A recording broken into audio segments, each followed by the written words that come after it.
Bonjour, vous écoutez l'épisode 119 de la saison 2 du podcast Revue et Corrigée.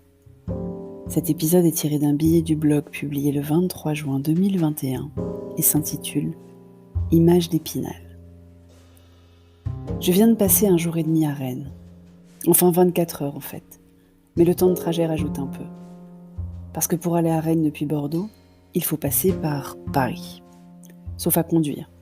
Et franchement, autant passer par Paris, tu ne changes même pas de gare. Depuis que je vis à Bordeaux, j'ai appris qu'il pleuvait beaucoup sur la côte atlantique. Mais à Bordeaux, c'est souvent intermittent. Et il y a toujours de la lumière au moins un peu dans la journée.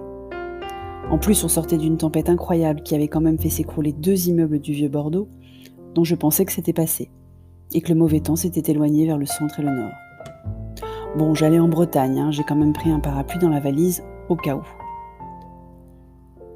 Il n'a pas beaucoup plu pour être honnête, mais qu'est-ce qu'il a fait gris et froid. Je ne m'attendais pas aux 38 degrés qu'on a eu toute la semaine dernière dans mon sud-ouest pas natal, mais bon, j'ai quitté Bordeaux à plus de 25 et je suis arrivée à Rennes avec 16. Ça fait un choc. Donc j'ai passé 24 heures en Bretagne, sous la grisaille et quelques bruines. Quand les Bretons se plaignent qu'on a une mauvaise image de leur contrée, peut-être, mais c'est un peu mérité, non ? La gare de Rennes est hallucinante. On dirait l'aéroport de Marrakech rénové, tout beau, tout de métal, avec plein de boutiques et tout. Vous le savez si vous me lisez ou m'écoutez régulièrement, je prenais souvent le TGV avant la Covid. Genre 1 fois par semaine en aller-retour Bordeaux-Paris, donc souvent. Et ce voyage est donc devenu mon étalon pour tous les voyages. En fait, on est bien lotis sur le Bordeaux-Paris. On a les rames les plus modernes depuis déjà un bail. Je les ai eues aussi pour Rennes, mais beaucoup s'extasiaient, ça a l'air plus récent sur cette ligne. Et on a un Wi-Fi stable sur le Bordeaux-Paris. Dans le Paris-Rennes, puis le Rennes-Paris le lendemain, la connexion Wi-Fi sautait toutes les 5 minutes, ce qui rend le boulot délicat et l'enregistrement du podcast impossible. Mais en fait, on s'en fout. Ce qui compte, ce n'est pas le voyage, c'est la destination. Pourquoi Rennes ? Parce que Inbound Marketing France. Je te mets le lien dans les notes d'épisode. Un événement du marketing et du digital, 4e édition. Un peu beaucoup remanié pour s'adapter à la Covid-19. Hybridé entre une semaine de diffusion de conférences, masterclass et autres tables rondes sur le web, et une journée de tournage en présence de VIP, dont 3 diffusés en direct. Et événement qui m'a fait conscience pour une partie de l'animation. Activité que j'apprécie particulièrement, parce que pour animer une masterclass ou une table ronde, il faut se documenter, farfouiller, apprendre. Et j'adore apprendre.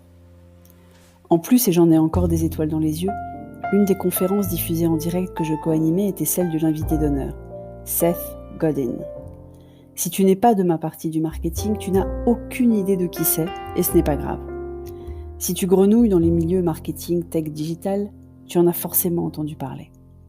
Si tu es un de mes étudiants, je t'ai saoulé avec ses théories et pratiques d'un marketing raisonné, respectueux, centré sur le client comme toutes les marques clament de le faire mais peu y arrivent vraiment.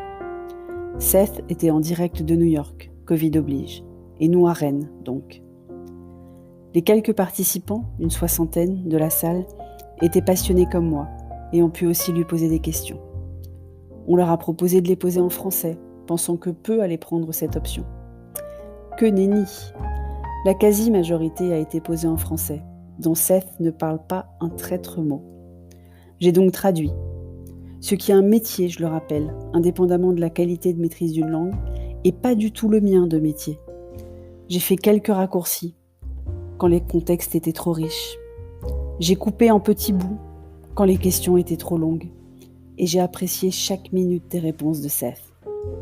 Une vraie midinette. C'est ça que doivent ressentir les fans des groupes de rock, je crois. Merci de m'avoir écouté. Si vous appréciez ce podcast, vous pouvez me remercier en passant sur le lien Buy Me a Coffee dans les notes d'épisode. Si vous écoutez sur Apple, merci de laisser un commentaire avec les 5 étoiles, c'est très important les commentaires. Et sur toutes les plateformes de balado-diffusion, abonnez-vous et partagez.